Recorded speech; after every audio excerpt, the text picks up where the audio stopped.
Hello and welcome to the Limitless Landscapers Podcast. I'm Paula, your host and the landscapers coach. And today I'm talking about two things you can do in your business, or two things you can work on in your business in order to move forward. It's part of the growth strategy series. And this time I'm going to be relating it back to my recent new dog addition to the home. If that's of interest to you, let's go to the show.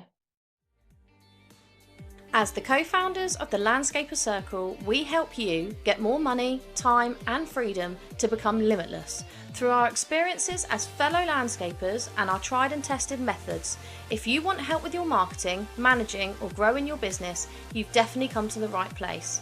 If you're a landscaper, garden designer or supplier to the industry, then hit subscribe so you never miss an episode. Now, let's get back to the show. Hi guys, and welcome to the Limitless Landscapers Podcast. I'm Paula, your host as usual, and the landscapers coach, here to help you landscapers grow and run your businesses with the support from me.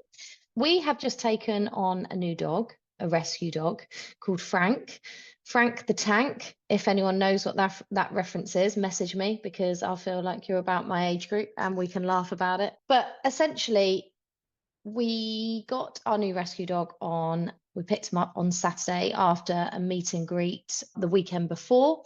And this poor dog, he's a beautiful Doberman. He's a young male, so they think he's approximately 2 or 3. And he is an absolute love bug. But as all rescues, he comes with quite a few issues. And it is, quite frankly, excuse the pun, exhausting. And there's a couple of things. So he was found running around on his own in London with a prong collar on, severely emaciated. So we can only imagine what sort of life he led before that point that he was dumped. He's got a really poorly hind leg, which we're investigating at the moment, trying to find out what's wrong with it so that we can work out what's the best course of action for him. And from that point on, he got taken to the pound, where he was really stressed, put on a euthanasia list. And then he got picked up by the lady that we contacted on Facebook, who runs a rescue centre in Ringwood near me. And she had him in kennels, of which he was really stressed. So this is his kind of first real home that we know of. First real, what I want to say is a real loving, proper home. And obviously there's been some struggles. So as I was going through this over the last 4 days, because as we lost our Doberman Cross Rottweiler Dizzy back in July, and we still have our elderly dog Becca, who's a rescue from Serbia. She's 13. It's coming up to her gotcha day in a couple of weeks. And she is very calm and very quiet.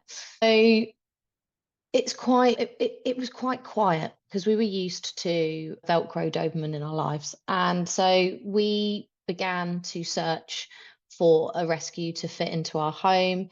And we had a couple of that it didn't work out for various reasons, that we never actually got to meet the two we were matched with. But essentially, he came into our lives, and I believe everything happens for a reason.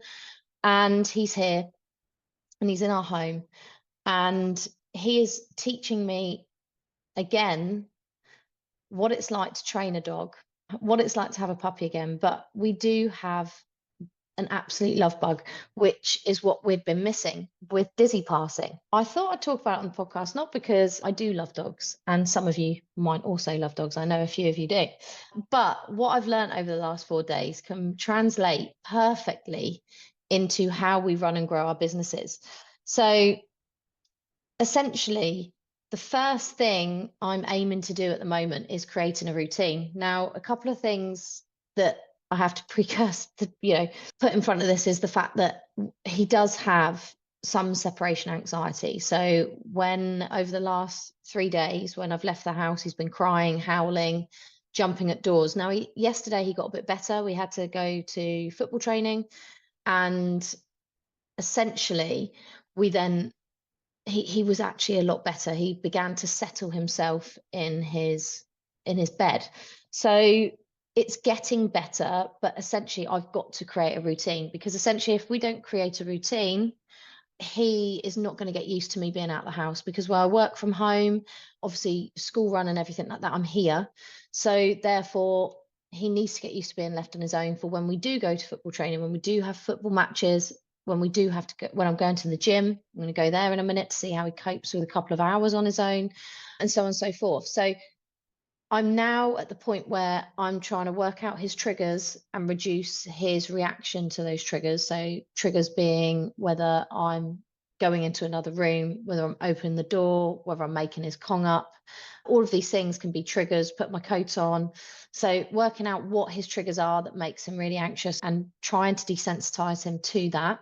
And also creating a routine. And I was thinking about this in work because over the last 2 days, I actually haven't got anything done that I've wanted to, because I'm not in a routine myself, because he has disrupted my routine, and because he needs a lot of attention, because people want to meet him. My mum came yesterday because she was eager to meet him. My daughter was off sick yesterday with a cold. I think she was just having me on. But essentially, my whole routine was disrupted, and it meant that I haven't been able to get done what I need to get done. So today is the first step of re-establishing my routine. And in business, it's important to think of your routine and setting aside time to do stuff. Now, when you're on the tools, which I appreciate a lot of you are, you need to start setting aside either an afternoon or a day or a couple of hours in a week to work on the business. That's really important. Now, if you do not get into a routine of doing that, it just won't happen. If you do not book that time in, it won't happen. So just saying, yes, I need to do it is not enough. You have to schedule it. You need to plan it into your diary, and you need to create a routine. So you can't just after 1 week, the following week, oh, I won't bother this week, I'm too busy. You have to start establishing a routine, because once you create a routine, you build habits, and it's easier to stick to, and things begin to happen.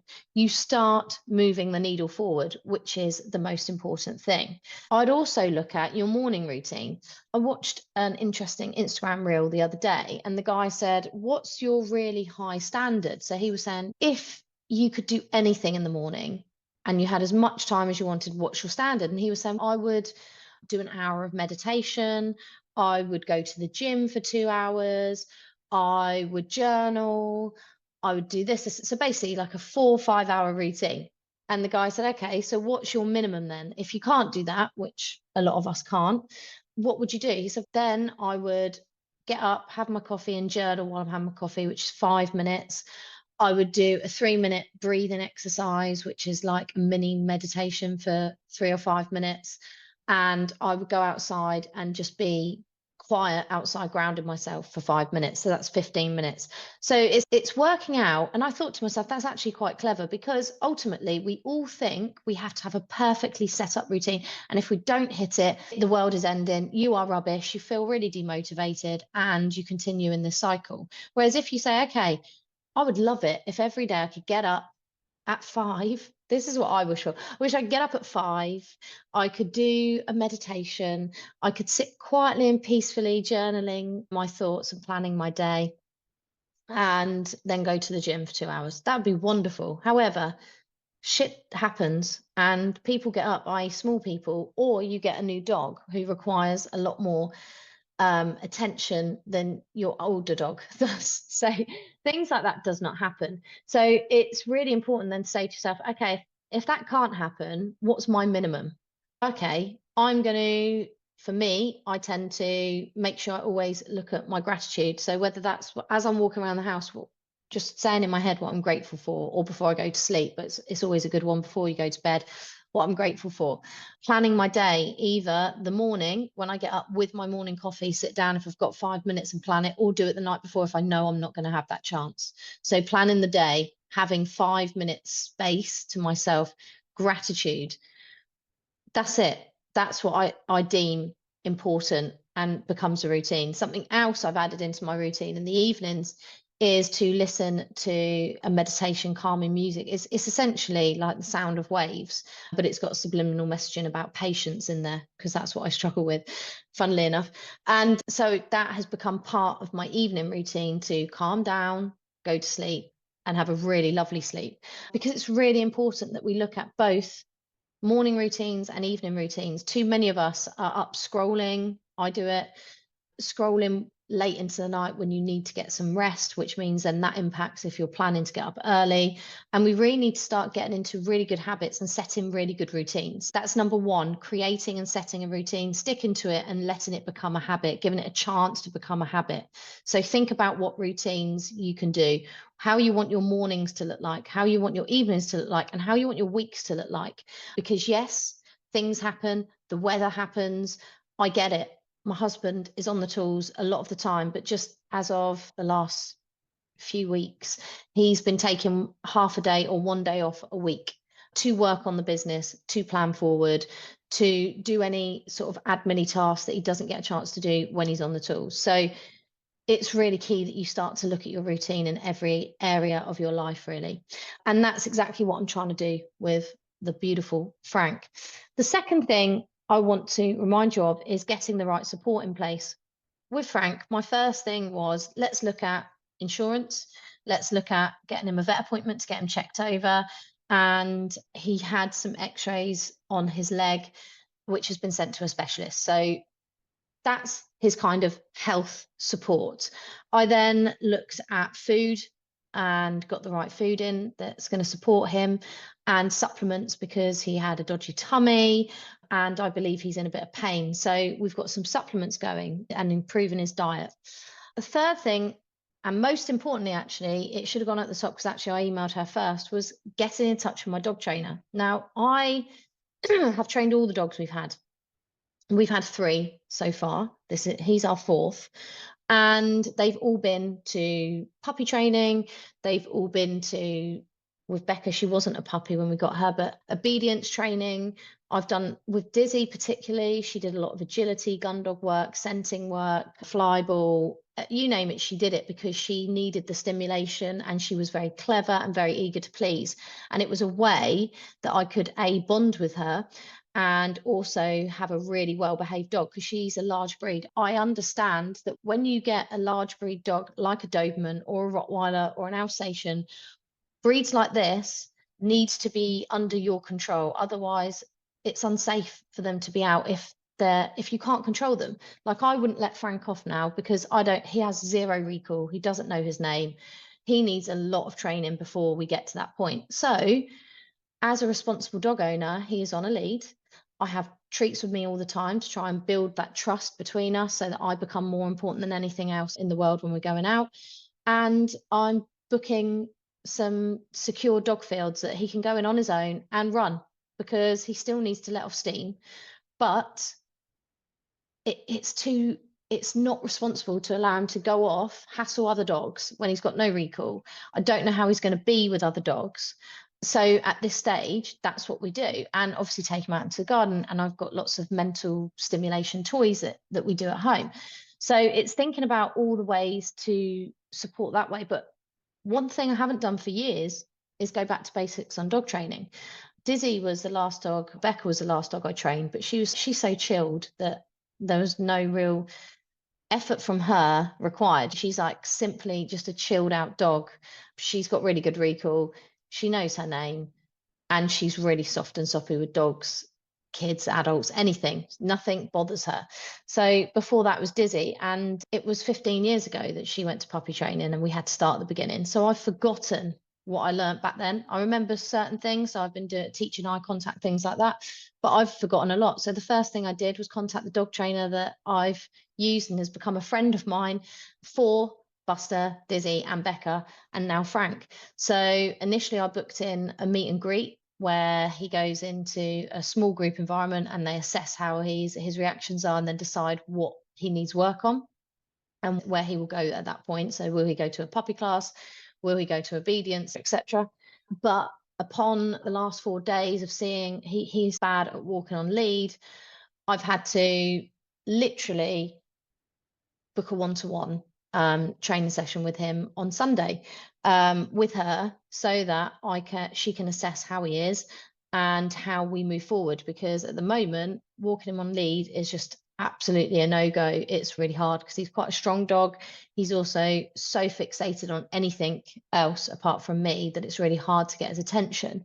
I really want to work on that. So what do? I go and find someone who has that knowledge and has the experience of working with multiple different dogs, and who I've built a rapport with, I've got a relationship with, I trust her advice. So went straight to her and put that in. And it's no different for you in your business. What I'm trying to say to you is get the right support for your business. So if you are struggling with, I don't know, Google ads, go and find a specialist that runs Google ads, speak to them, test them out, try them.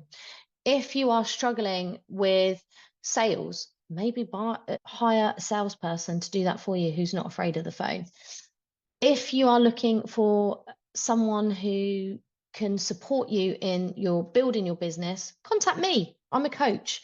I get it. I run my own landscaping business and I've got 14 years experience in the industry and probably about 20 years of running businesses. So I have the background and I can help you. I have the experience. I can help you.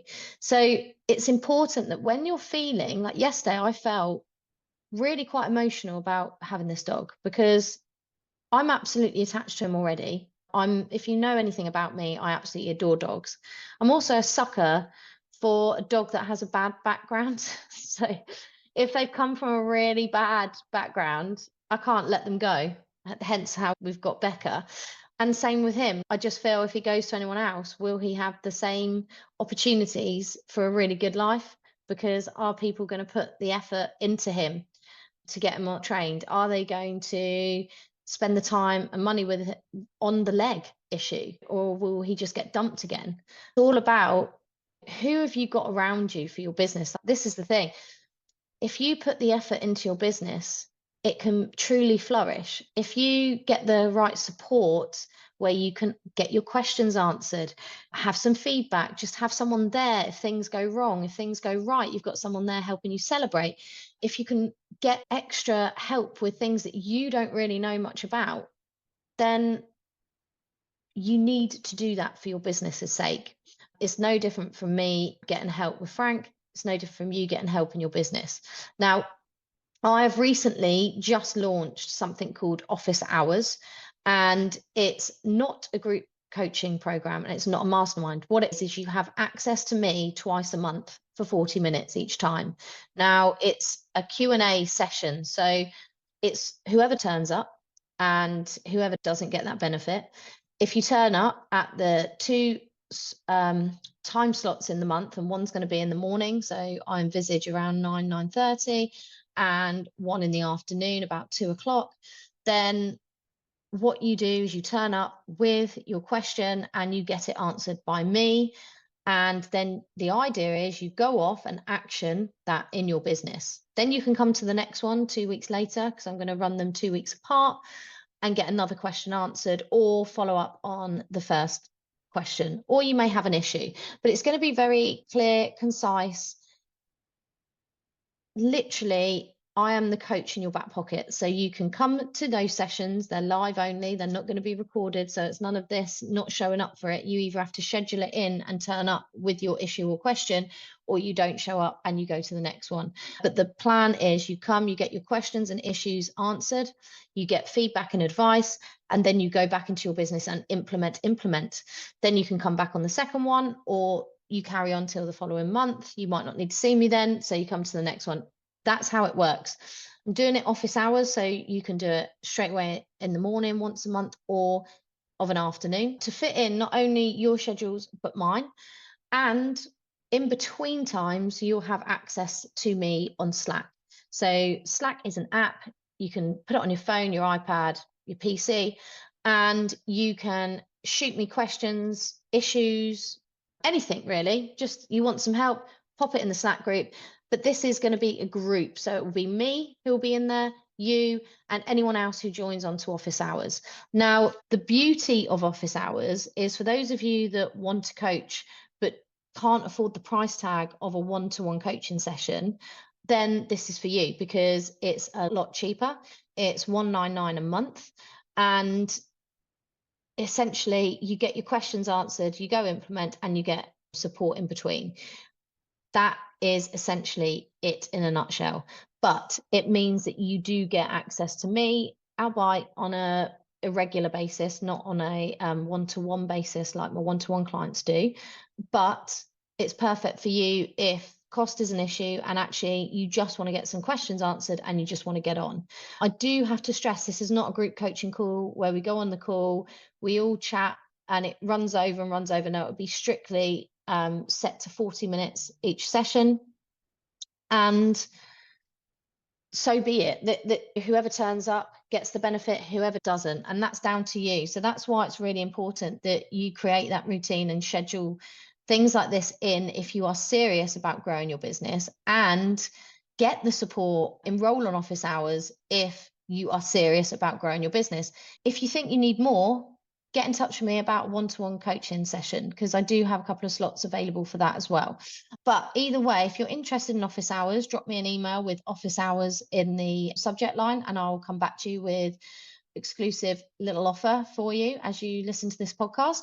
And or if you want to book in a discovery call to discuss one-to-one coaching, feel free to send me a message. My email is paula@thelandscaperscoach.co.uk, or you can find me on Instagram at thelandscaperscoach. Just drop me a DM, or you can find me on Facebook as well. I think that's still at the Landscaper Circle though. But either way, you can find me, drop me a message, and I'll send you some more information and an exclusive offer. So that's it for now. Please wish me luck with the new dog. I am technically only fostering at the moment. Looking to adopt is the ultimate aim, but he does need a lot of work, which obviously he needs a lot of time as well. So wish me luck, and I will see you soon on the next episode of the Limitless Landscapers Podcast. Bye, guys.